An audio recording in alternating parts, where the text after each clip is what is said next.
అంతర్జాతీయ మార్కెట్లో ముడి ఇంధన సంక్షోభంతో 10 రోజుల వ్యవధిలో దేశంలో 4 సార్లు పెట్రోల్ డీజిల్ ధరలు పెరిగాయి. ఇప్పటి వరకు హైదరాబాద్లో లీటరు పెట్రోల్పై ₹8.28 వరకు వడ్డన పెరిగింది.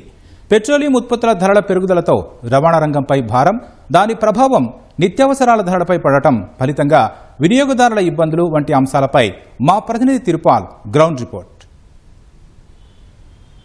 రాకేష్, పెట్రోలు డీజిల్ ధరలు వరుసగా 10 రోజుల వ్యవధిలో 4 సార్లు పెరిగినాయి. పెట్రోలు డీజిల్ మీద దాదాపు ₹8 వరకు ఈ ధరలు పెరిగినాయి.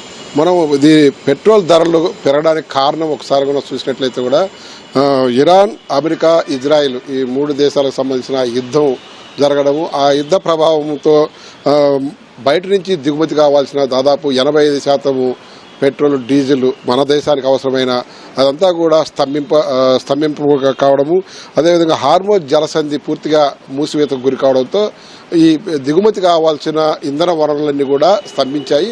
దీనివల్ల దేశవ్యాప్తంగా కూడా పెట్రోల్, డీజిల్, గ్యాస్ ఇవన్నీ కూడా కొంత కొరత ఏర్పడ్డాయి. అదేవిధంగా ధరలు కూడా పెరుగుతూ వచ్చాయి. అయితే ఆ యుద్ధం జరిగిన సమయంలో అదే సమయంలో దేశవ్యాప్తంగా 5 రాష్ట్రాలలో ఎన్నికలు ఉండడం వల్ల కేంద్ర ప్రభుత్వం పెట్రోల్, డీజిల్ ధరలు జోలికి పోలేదు. ఎప్పుడైతే 5 రాష్ట్రాల ఎన్నికలు పూర్తయిన తర్వాత ఈ నెల 14వ తేదీ వరకు కూడా పెట్రోల్, డీజిల్ ధరలు దాదాపు 4 సంవత్సరాలుగా స్థిరంగా ఉన్నాయి. 15వ తేదీన మొట్టమొదటిసారి ₹3 పెట్రోల్ మీద, ₹3 డీజిల్ మీద ధరలు పెరిగినాయి. అంటే స్థానిక వ్యాట్ కలుపుకుంటే దాదాపు ₹3.39 పెట్రోల్ మీద, ₹3.26 డీజిల్ మీద పెరిగినాయి. ఆ తర్వాత వరుసగా మరో 3 సార్లు ఈ ధరలు పెరిగినాయి.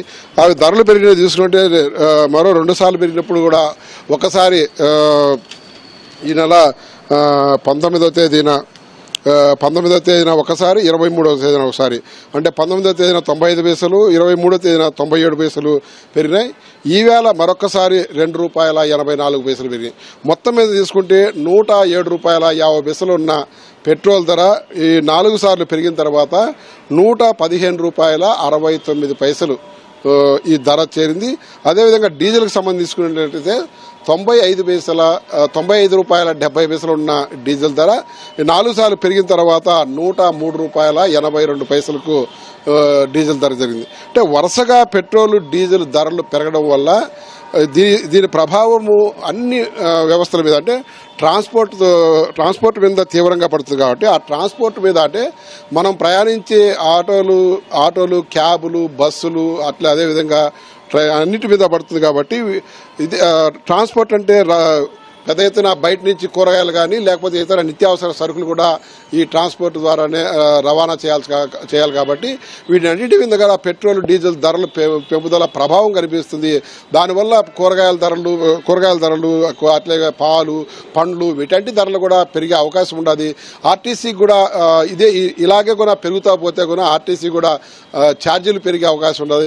ఇలా వివిధ రకాలుగా ఈ పెట్రోల్, డీజిల్ ప్రభావము అన్ని వ్యవస్థల మీద పడి ద్రవ్యోల్బణం కూడా పెరిగే అవకాశం ఉండదని ఆందోళన వ్యక్తం చేస్తున్నారు.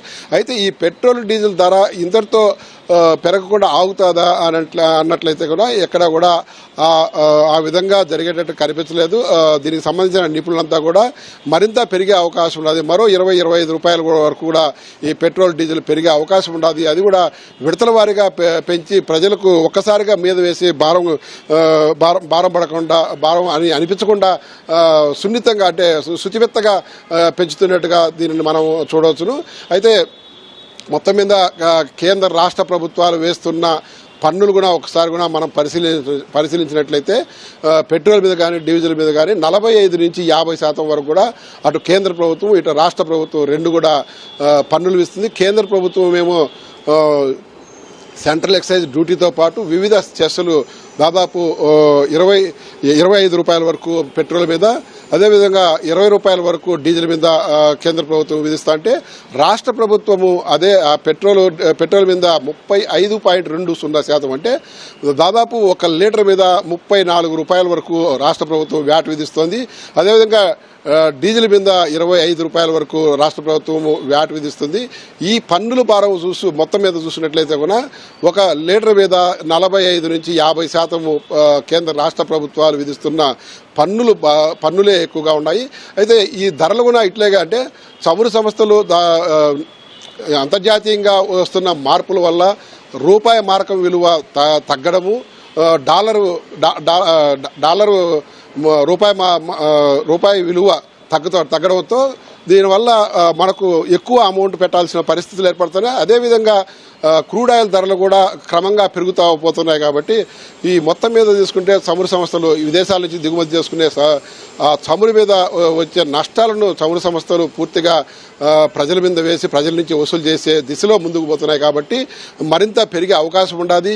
ఈ క్రూడ్ ఆయిల్ ధరలు తగ్గితే కానీ తగ్గడం ఒకటి, రెండోది పూర్తిగా దిగుమతులకు సంబంధించి ఎలాంటి ఇబ్బందులు లేకుండా ఉండడం, ఈ రెండు జరగడంతో పాటు మనకు ఏదైతే రూపాయి మార్కు విలువ తగ్గిపోతుందో అది కూడా స్థిరపడాల్సిన అవసరం ఉండాలి. ఏప్రిల్ నెలలో 92 రూపాయలుగా ఉన్న రూపాయి మార్కు విలువ ఇప్పుడు డాలర్కు 96 రూపాయల వరకు వచ్చింది. అంటే రోజు రోజుకు రూపాయి విలువ పతనం అవుతూ వస్తుంది. ఈ అన్ని ప్రభావాలు కలిపి మొత్తం మీద ఈ పెట్రోల్ డీజిల్ ధరల పెంపుకు పరోక్షంగా ప్రత్యక్షంగా కూడా ఇవి ప్రభావితం చేస్తున్నాయని మనం చెప్పవచ్చు. Over to studio.